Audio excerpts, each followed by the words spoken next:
আমার মুসলমান ভাইয়েরা, এক গ্লাস পানি এটা কত বড় দাম। বনি ইসরায়েলের একজন বুজুর্গ 500 বছর পর্যন্ত আল্লাহ পাকের গোলামি করেছেন। কিতাবের ভিতরে এসেছে ওই লোকটা আল্লাহর কাছে দরখাস্ত করেছে, আল্লাহ আপনি আমাকে সেজদা অবস্থায় মরণ দিয়েন, আর কাল কিয়ামতের দিন আপনার আদালতে আমি যেন সেজদা অবস্থায় উঠতে পারি। ওই লোকটার ইন্তেকাল হয়ে যায়। আল্লাহ পাক রব্বুল আলামিন কিতাবের ভিতরে আসছে কাল কিয়ামতের দিন তার সামনে হাজির করবে। হাজির করার পরে আল্লাহ পাক রব্বুল আলামিন বলবেন, উদখুলিল জান্নাতা বিরহমাতি, এরে দরবেশ আমার রহমত দ্বারা তুমি জান্নাতে চলে যাও। সেদিন দরবেশ লোকটা বলবে, আল্লাহ দুনিয়াতে 500 বছর পর্যন্ত বৈরাগী জীবন যাপন করেছি, ওই জঙ্গলের ভিতরে একাকিত্বের জীবন যাপন করেছে, স্ত্রী সন্তান ছেড়ে দিয়েছি শুধুমাত্র আপনাকে খুশি করার জন্য। আমি কি আমার ইবাদতের বিনিময়ে জান্নাতে যেতে পারবো না? আপনার দয়া নিয়ে আমাকে জান্নাতে যেতে হবে। এই কথা বলার সাথে সাথে আল্লাহ পাক রব্বুল আলামিন ওই দরবেশ লোকটাকে তার সামনে হাজির করবে। ভাইরা আমার, এবার আল্লাহ পাক রব্বুল আলামিন জাহান্নামের ফেরেশতাকে ডাক দিয়ে বলবে, এই জাহান্নামের ফেরেশতা, এই লোকটাকে জাহান্নামের আগুনের তাপের কিনারায় নিয়ে যাও। জাহান্নামের আগুনের তাপের কিনারায় যখন নিয়ে যাবে, জাহান্নামের আগুনের তাপ যখন তার কলিজায় স্পর্শ করবে, ডাক দিয়ে বলবে, কে কোথায় আছো গো? তাড়াতাড়ি আমার জন্য এক গ্লাস পানির ব্যবস্থা করো, আমার পিপাসার কারণে কলিজা ফেটে যাচ্ছে, কলিজা বের হয়ে যাচ্ছে। অদৃশ্য থেকে একজন ফেরেশতা এক গ্লাস পানি নিয়ে তার সামনে হাজির হবে। ডাক দিয়ে বলবে, তাড়াতাড়ি পানি দাও, জীবন বাঁচায়। কয় পানি দেওয়া যাবে না। বলে কারণ কি? কয় আমাকে 500 বছরের ইবাদত দিতে হবে। কত বছরের? ওই দরবেশ লোকটা জীবন রক্ষার জন্য এক গ্লাস পানির বিনিময়ে 500 বছরের ইবাদত মুহূর্তের ভিতরে বিক্রি করে ফেলাইবে।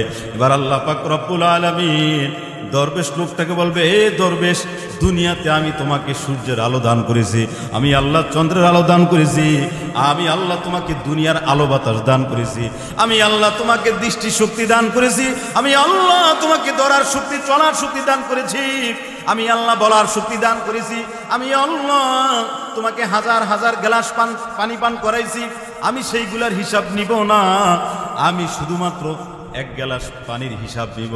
যে এক গ্লাস পানি তুমি মৃত্যুর আগে পান করেছো। আমি আপনাদেরকে জিজ্ঞাসা করতে চাই, এই দরবেশ লোকটার কাছে আর দেওয়ার মতো কিছু আসেনি? কারণ একটু আগেই তো এক গ্লাস পানির বিনিময়ে 500 বছরের ইবাদত বিক্রি করে ফেলাইছে। কথা বলেন, এজন্য ইবাদতের অহংকারী দিয়া জান্নাতে যাওয়া যাবে না, শুধুমাত্র আল্লাহ পাকের দয়া নিয়ে জান্নাতে যেতে হবে। কথা কোন ঠিক না ঠিক? আমার ভাইয়েরা, দুনিয়া এবং আখিরাতের কল্যাণ সে লাভ করেছে যে 4টা গুণ অর্জন করেছে। 1 নম্বর কলবান শাকিরা, এমন কলব যেই কলব আল্লাহ পাকের শুকরিয়া আদায় করে। 2 নম্বর ওয়ালিসানান যাকিরা, এমন জিহ্বা যেই জিহ্বা সর্বদা আল্লাহ পাকের জিকির করে। সুবহানাল্লাহ। আল্লাহ কোরআনে বলছেন, ইন্না ফি খালকিস সামাওয়াতি ওয়াল আরদি ওয়াখতিলাফিল লাইলি ওয়ান নাহার লাআয়াতিন লিউলিল আলবাব, নিশ্চয় আসমান জমিনের সৃষ্টির ভিতর, দিন রাত্রির পরিবর্তনের ভিতর অনেক নিদর্শন রয়েছে লিউলিল আলবাব, জ্ঞানীদের জন্য। এখন জ্ঞানী কারা? আল্লাহ কাল্লাযিনা ইয়াযকুরুনাল্লাহা কিয়ামা ওয়া কুউদান ওয়া আলা জুনুবিহিম, যারা দাঁড়ানো অবস্থায়, বসা অবস্থায়, শোয়া অবস্থায় আল্লাহ পাকের জিকির করে। সুবহানাল্লাহ।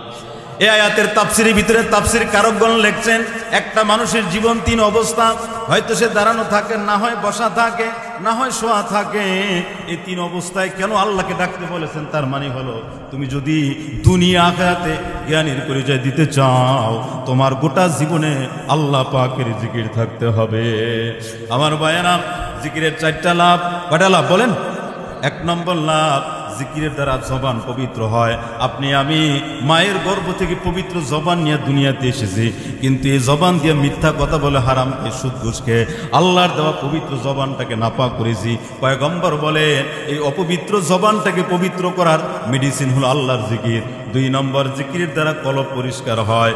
ভাইরা আমার, ক্বালা রাসূলুল্লাহ সাল্লাল্লাহু আলাইহি ওয়াসাল্লাম, ইজা আযনাবার রাজুলু নাকাতা নুকতাতুন সাউদা ফিল কলব মানুষ যখন গুনাহ করে, গুনাহ করার সাথে সাথে কলব নামক আয়নার ভিতরে একটা কালো দাগ পড়ে যায়, আবার যখন গুনাহ করে আর একটা কালো দাগ পড়ে যায়, আবার যখন গুনাহ করে আর একটা কালো দাগ পড়ে যায়। এইভাবে গুনাহ করতে করতে কলব নামক আয়নাটা কালো হয়, জর্জরিত হয়ে যায়। পয়গম্বর বলেন সাইকালুহু লা ইলাহা ইল্লাল্লাহ, এই কলব পরিষ্কার করার মেডিসিন হলো লা ইলাহা। জিকিরের 3 নম্বর লাভ, জিকিরের দ্বারা মিজানের পাল্লা ভারী হয়। জিকিরের 4 নম্বর লাভ, আল্লাহ পাক রব্বুল আলামিন কাল কিয়ামতের দিন এই জাকিরিন শাকিরিন বান্দার হাতে জান্নাতের 8টা চাবি দিয়া বলবে, রে বান্দা, যেই দরজা দিয়া মনে চায় তুমি আমি আল্লাহর তৈরি জান্নাতের ভিতরে ঢুকে যাও। আমার মুসলমান ভাইয়েরা, একটা মানুষ 2 জিনিসের সমন্বয়ে গঠিত, একটা হলো তার দেহ আর একটা হলো তার রুহু। একটা হলো দেহ আর একটা কি? রুহু।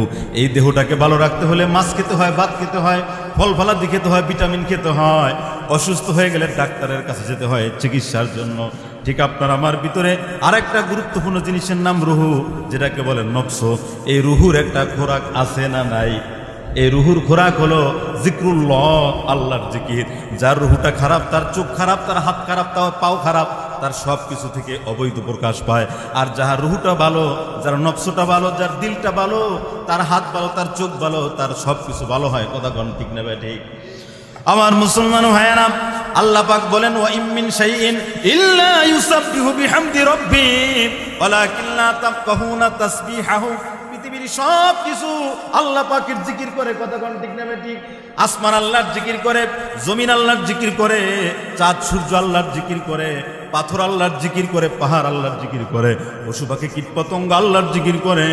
যেই জিকির কেউ ছাড়ে না, যে সেই জিকির আপনি আমি করি না। কথা কোন ঠিক না ভাই? ঠিক।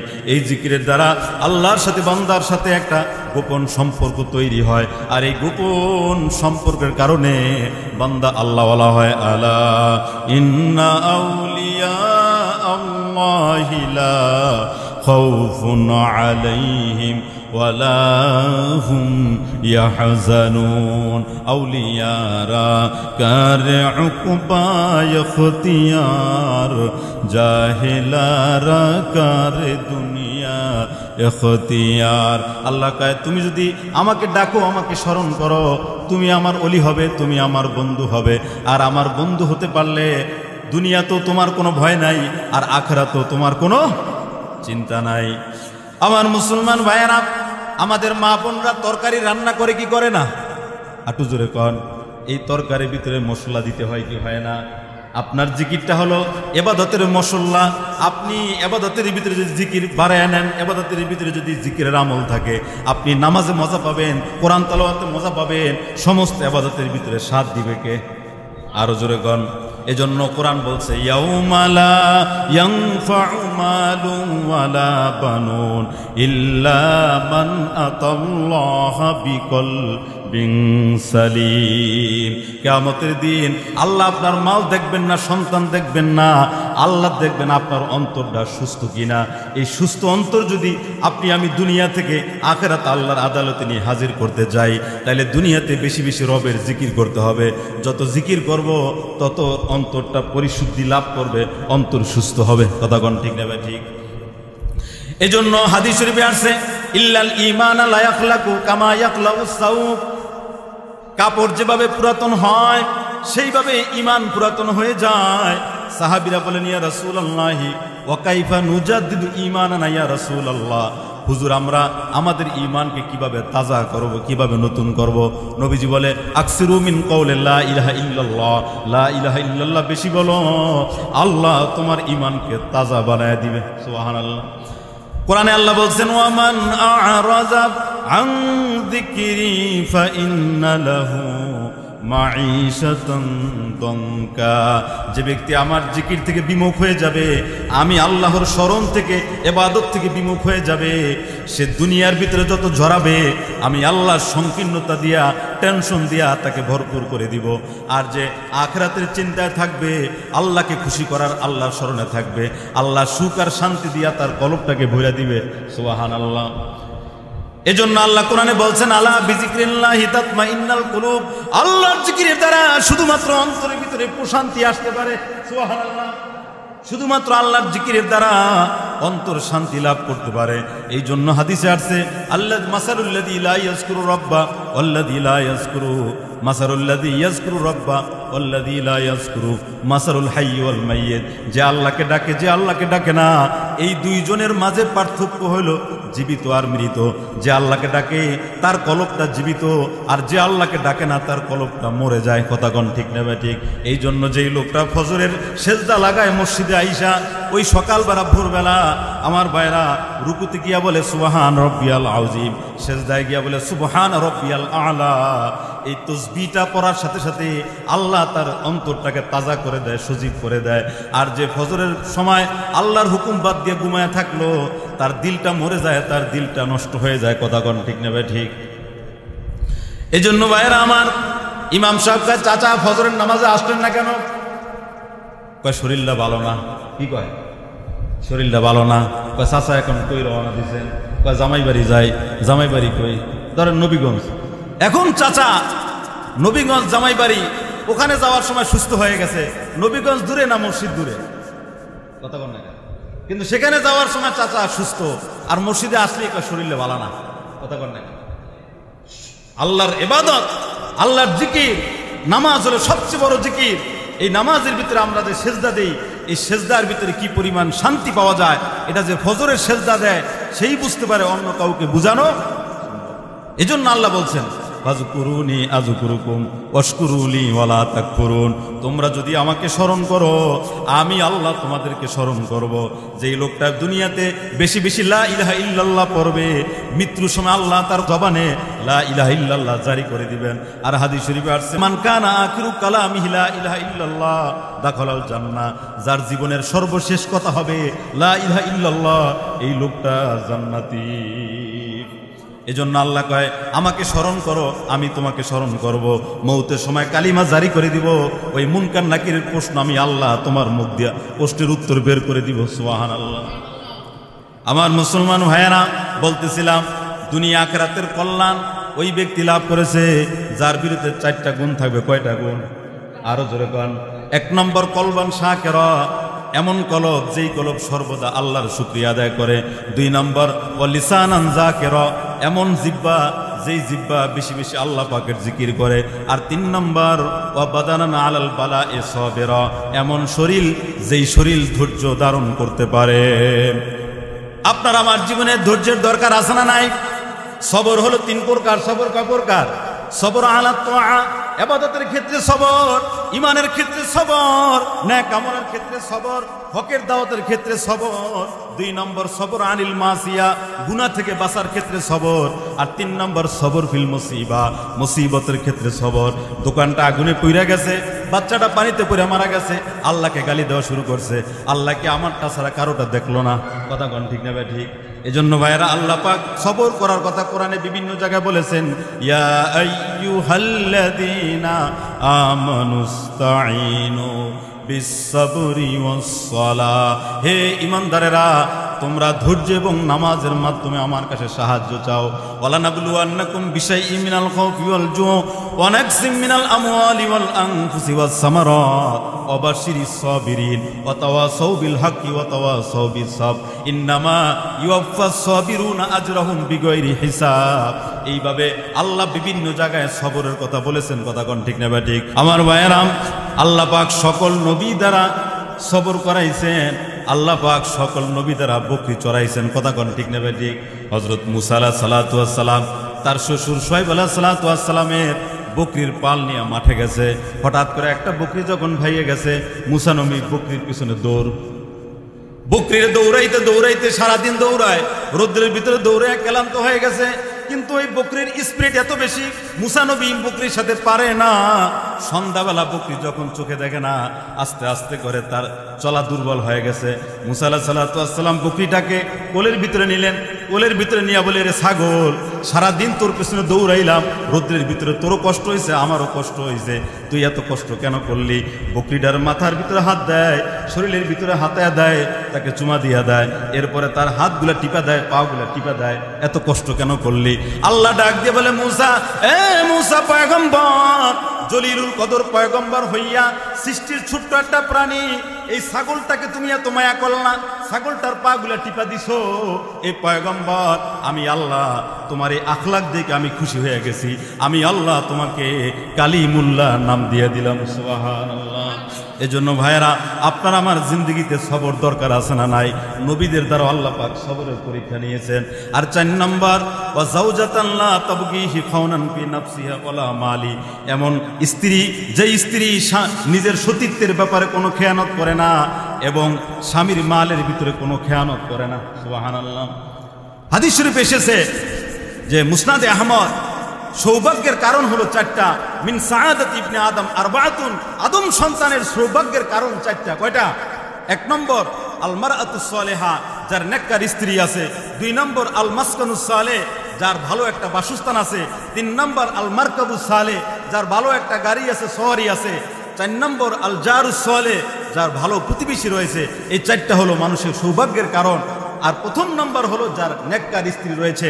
আর নেককার স্ত্রীর 4 গুণ। কয় গুণ? নেককার স্ত্রীর 4 গুণ। ইন আমারহা আতাআতহা, স্বামী যদি তাকে কোনো কাজের আদেশ করে সাথে সাথে সে আদেশ পালন করে। ওয়া ইন নাযারা ইলাইহা সাররাতহু, স্বামী কাজকর্ম করে অফিস করে যখন ঘরে আসে স্ত্রীর চেহারার দিকে তাকাইলে, তার অঙ্গভঙ্গির দিকে তাকাইলে স্ত্রীর স্বামীকে খুশি করে দেয়। এটা হলো আমার ভাইয়েরা নেককার স্ত্রীর 2য় গুণ।